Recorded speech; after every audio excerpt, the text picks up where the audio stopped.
en donde estamos reivindicando numerosas luchas y numerosas conquistas de derechos de las mujeres, y también siendo conscientes y llevando la concientización, que faltan muchos más, ¿no? Y sobre todo en las prácticas, ¿no? Sabemos que desde lo normativo hay muy buenas normas y consagrada la igualdad, pero en la práctica las mujeres todavía tenemos una posición de desventaja en distintos ámbitos y con acceso a distintos derechos. Se planteaba la cuestión laboral, por ejemplo. Las mujeres todavía seguimos siendo víctimas de violencias, ¿no? No podemos, a pesar de la consagración normativa amplia del derecho a una vida libre de violencia, tanto en los tratados internacionales como en las normas nacionales, en la práctica muchísimas mujeres aún sufren violencia, y en ese sentido desde el gobierno de la provincia, desde el Ministerio de Gobierno, Derechos Humanos y Justicia, trabajamos no solamente y únicamente en este mes, que naturalmente intensificamos las actividades en conmemoración del 8 de marzo, pero trabajamos durante el año en distintos ejes que tienen que ver con remover todos estos patrones culturales y estereotipos que pongan en desventaja a cualquiera de los géneros, ¿no? Entonces trabajamos desde la subsecretaría, que es una dependencia que tiene ya 2 años, ya va a cumplir 3 años, que se creó con ese objetivo, ¿no? Con esa finalidad de trabajar para la igualdad y la equidad de los géneros, ¿no? Para trabajar especialmente con grupos vulnerables, como lo consideramos las mujeres y el colectivo de la diversidad, para que podamos realizar acciones positivas que hacemos desde la formación, la capacitación, desde el fortalecimiento institucional para estos dos grandes grupos en busca de esa igualdad real, ¿no? Rosaura, ¿y cómo se aborda, digo, en una provincia donde los niveles de femicidio son elevados, donde lamentablemente es hasta común, ¿no? Abrir un diario y ver un titular donde se habla de la muerte de otra mujer por violencia machista? ¿Cómo se trabaja para deconstruir esto que obviamente está instaurado desde hace siglos, que Salta lo vive profundamente y que tiene que ver con el patriarcado y con la reproducción, ¿no?, de este machismo? Sí, aún tenemos que lamentar esas cifras de femicidio. Tenemos que tener en cuenta que es una problemática social, y como toda problemática social lleva, primero que involucra a múltiples actores, a la sociedad en su conjunto, y después es un proceso que lleva un tiempo poder deconstruir, ¿no?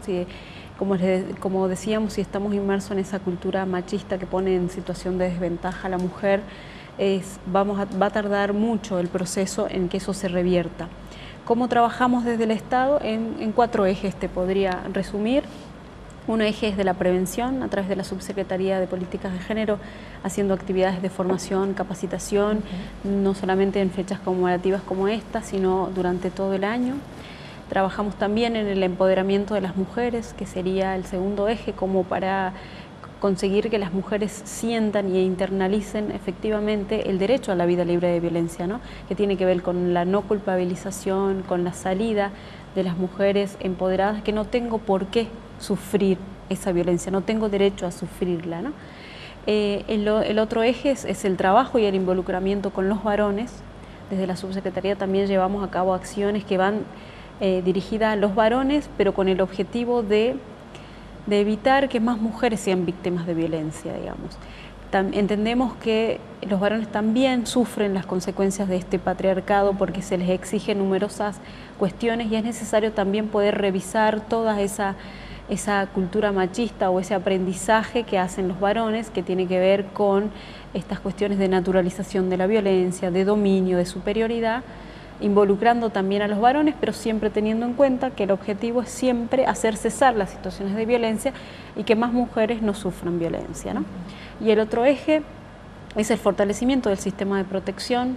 En ese sentido, desde que el gobierno de la provincia, desde que se declaró la emergencia, se han tomado numerosas acciones que tienen que ver con la creación de juzgados especializados, defensorías especializadas para la víctima, la creación del observatorio de violencia contra las mujeres para la generación de información para poder adoptar la política pública, la creación de la Subsecretaría de Políticas de Género, y el fortalecimiento de las áreas de asistencia, como es la Subsecretaría de Asistencia Integral a Víctimas de Delito, que trabaja en la asistencia integral de las víctimas de violencia familiar y de género. y en este último tiempo se está trabajando en la remodelación de un edificio donde va a funcionar el Polo Integral de las Mujeres.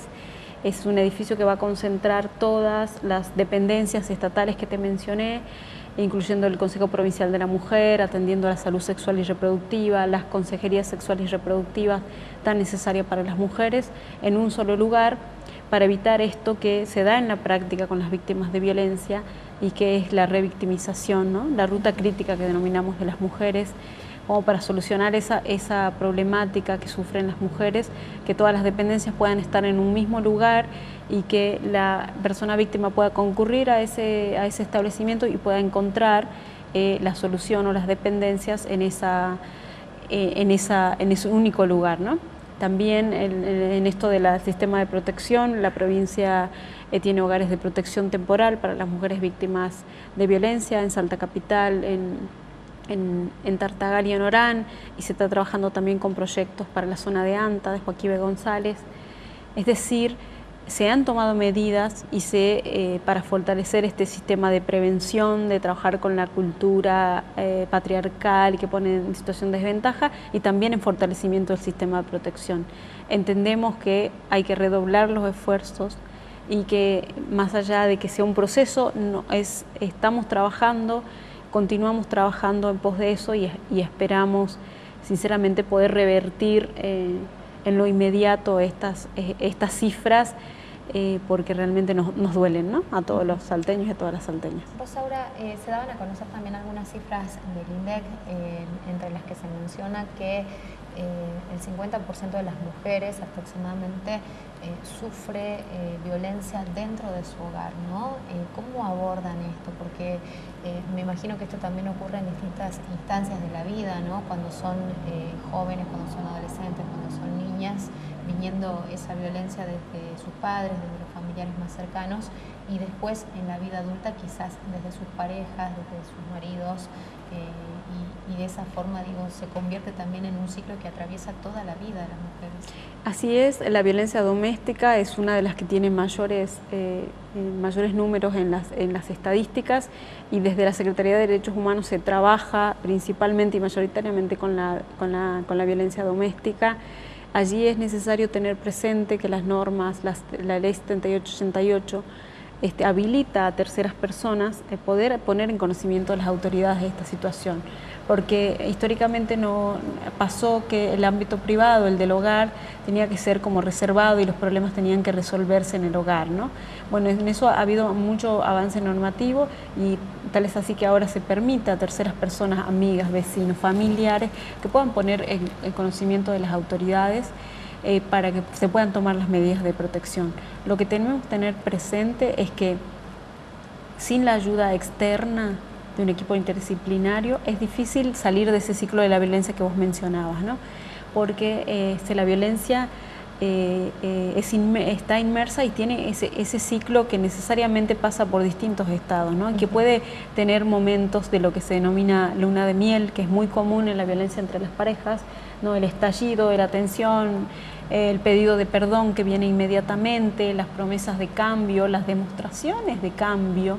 Hay que ser muy cautelosa con eso, porque si no hay intervención y trabajo externo, tanto para el empoderamiento de la mujer víctima y también con el victimario, ¿no? Esta falsa creencia de que porque me demuestra alguna actitud de pedido perdón o me puede llevar a hacer un regalo, se puede portar respetuoso un determinado tiempo, nos puede llevar a la creencia de que puede haber cambiado esa situación. No descartamos ese cambio, pero sí tiene que haber como ayuda externa para poder trabajar esas cuestiones profundas, tanto en el empoderamiento de la mujer, que tiene que no sentirse culpable y tiene que creer que no tiene derecho a ser víctima, como con el varón para la modificación de la conducta, ¿no?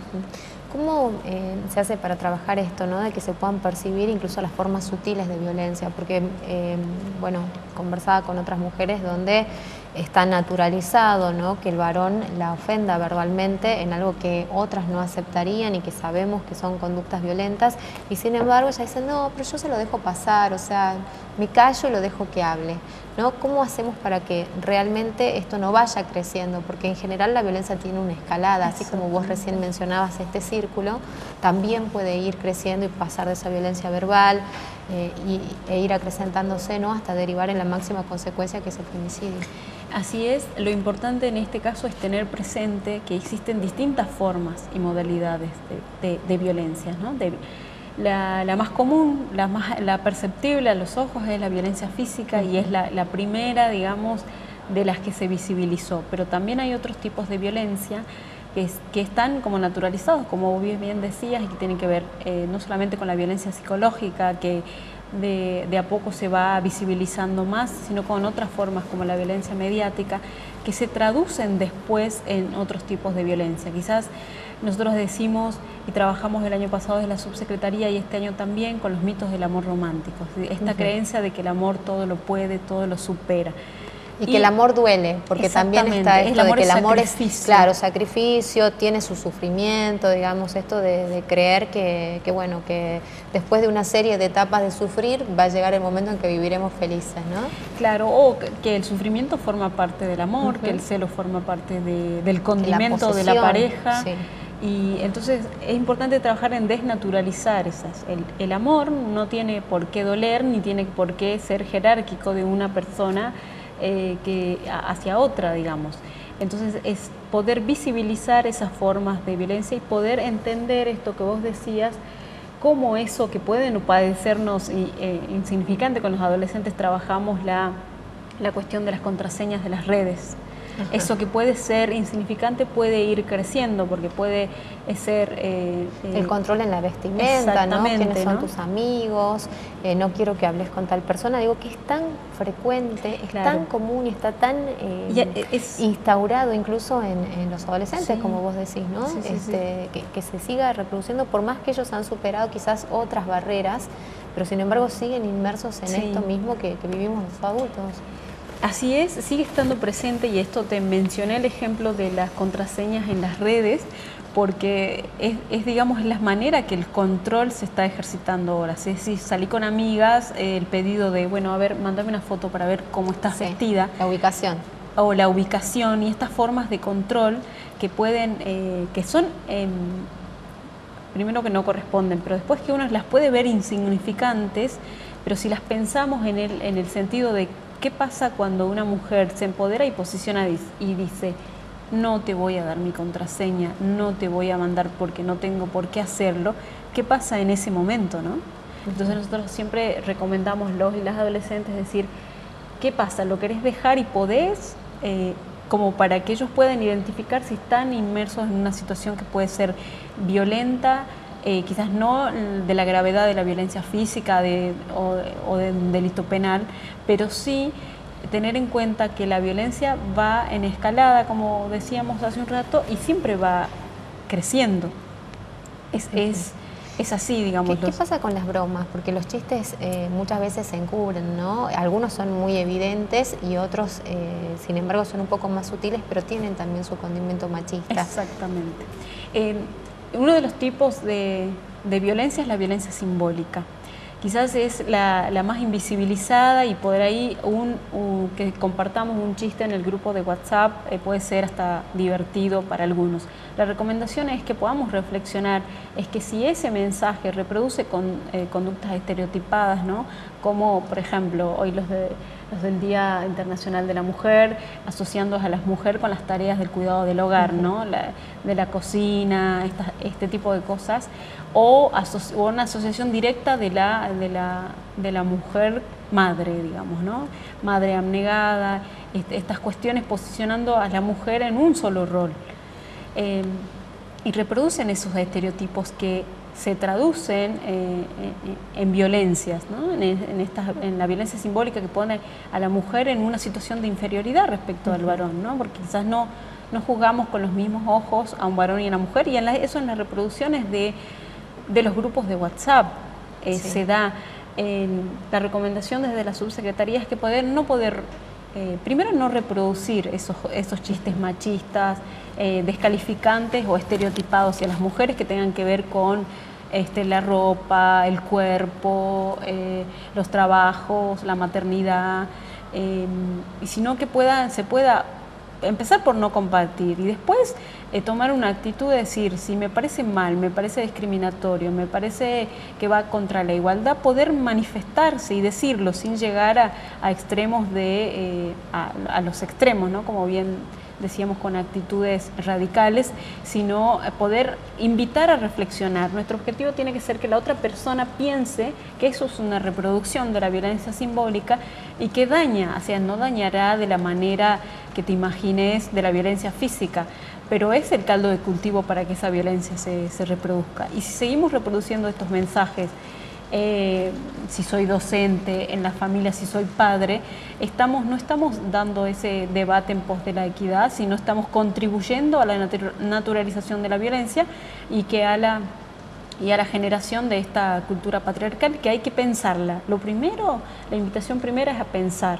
Si un chiste, una reproducción en los grupos de WhatsApp me hace ruido, como por ejemplo, no sé, de las dos hechos concretos se ven mal para la mujer y se ven como súper valorados para el varón, ¿no? Como por ejemplo el número de parejas, ¿no? Claro. Eso es algo marcado. El hombre es como un ganador si sale con más de una mujer y la mujer pasa a ser una descocada, por llamarlo levemente, sí, ¿no? Si es que sale con dos hombres, por exactamente. ejemplo. Si una situación objetiva, que es la misma, se valora de una manera positiva para los varones y negativa para las mujeres, eso nos tiene que hacer ruido y es una invitación a pensar por qué, digamos, porque ahí está la desigualdad y la discriminación.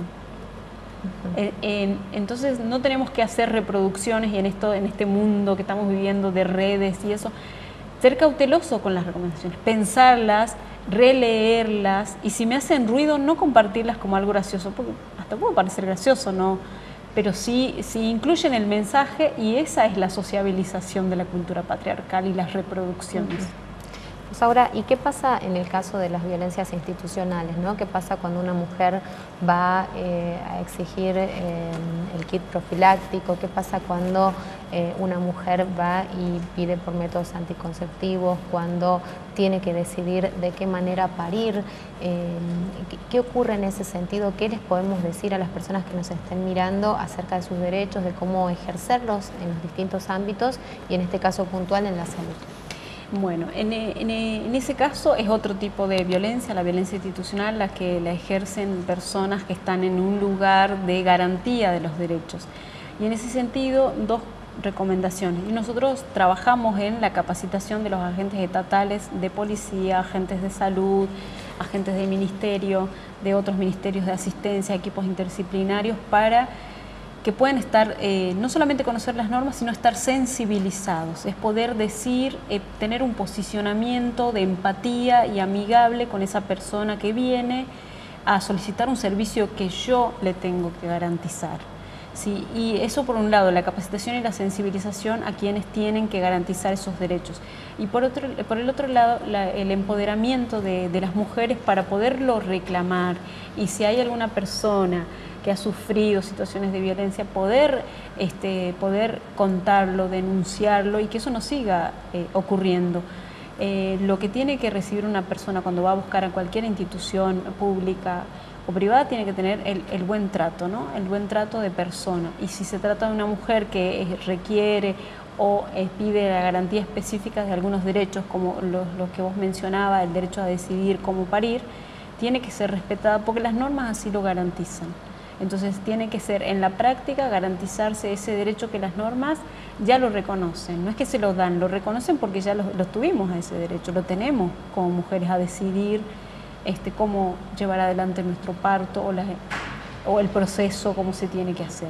Entonces esas dos cosas, sensibilización a los agentes estatales para que conozcan no solamente las normas, sino que para que puedan aplicar esas normas con respeto y acorde a los derechos humanos, y el empoderamiento de las personas para que lo puedan exigir. Perfecto. ¿Cómo hace la gente que se quiera interiorizar acerca de las acciones de la Subsecretaría de Políticas de Género o que se quiera acercar? Bueno, las personas que quieran acercarse o compartir y participar en nuestras actividades las encuentran todas en la página de gobierno, gobierno.salta.gov.ar, o pueden encontrarnos en calle Santiago del Estero 2291, segundo piso, oficina 12, o al mail de la subsecretaría, que es un poco largo, pero es subsepoliticagenerosalta@gmail.com, y ahí contestamos todas las inquietudes, podemos recibir también todas las inquietudes, las invitaciones a las actividades que hacemos. También hacemos campañas de sensibilización que tienen que ver con la desnaturalización de los mitos del amor romántico. Trabajamos en la conferencia central del Día de las Mujeres, la sororidad, promoviendo esto, la solidaridad entre las mujeres, que las mujeres podamos hacer alianzas sólidas en pos de generar esos cambios sociales que estamos reclamando, y distintas acciones que hacemos desde la subsecretaría. La invitación nos siguen a través de las redes sociales del Ministerio también. Estamos constantemente publicando, no solamente en conmemoraciones, sino llamando a la reflexión sobre los derechos de las mujeres y los del colectivo de la diversidad, que es la otra temática que tenemos en la subsecretaría. Y si específicamente hay instituciones educativas que nos puedan estar mirando que necesiten intervenciones directas, ¿no? Ya sea de manera preventiva o porque ha ocurrido algún caso que tenga que ver con la violencia de género, ¿también se pueden contactar? Sí, se pueden contactar y nosotros ahí los podemos asesorar, y si no, en el mismo edificio también funciona para... La Subsecretaría de Políticas de Género trabaja de manera preventiva, y por supuesto, pero hace también las derivaciones de los casos que vayan ocurriendo o que vayan saliendo de los encuentros, ¿no? Porque surgen muchos casos. Claro. Pero también en las mismas oficinas funciona la Subsecretaría de Asistencia Integral a Víctimas de Delitos, que allí llevan a cabo todas las asistencias y tienen los equipos interdisciplinarios que pueden orientar perfectamente, con lo cual, concurriendo a nosotros o al teléfono de la Secretaría, pueden también tener ese asesoramiento del qué hacer, ¿no? Y cómo hacerlo. Generalmente las instituciones educativas tienen algunas dudas, y lo otro que tienen que tener en cuenta específicamente para las instituciones educativas, que ellos tienen el deber de poner en conocimiento de las autoridades, que no implica necesariamente las formalidades de una denuncia. Ellos lo pueden hacer como una nota, o sea, no necesariamente tienen que irse a la comisaría y poner una denuncia con la formalidad, sino pueden hacer una nota, contar la situación y enviarla a los organismos que tengan intervención, y ahí se cumple esta obligación legal de denunciar que la ley les impone, ¿no? Que impone a todos los agentes estatales, incluido la educación, que cuando tomen en ejercicio de sus funciones conocimiento de una situación de vulneración de derechos, niños, niñas, adolescentes o mujeres en este caso, tienen la obligación de poner en conocimiento de las autoridades y hacer la denuncia. Eso es el progreso que se ve en la ley 7888, la provincial, que a la par de consagrar esta posibilidad de que terceras personas, vecino, un transeúnte, pueda denunciar una situación de violencia, también impone la obligación a los funcionarios en ejercicio de sus funciones puedan denunciar los hechos que tomen conocimiento, ¿no? Perfecto, clarísimo. Muchísimas gracias. Muchas gracias a ustedes por acompañarnos. Nos vamos a la pausa, ya volvemos.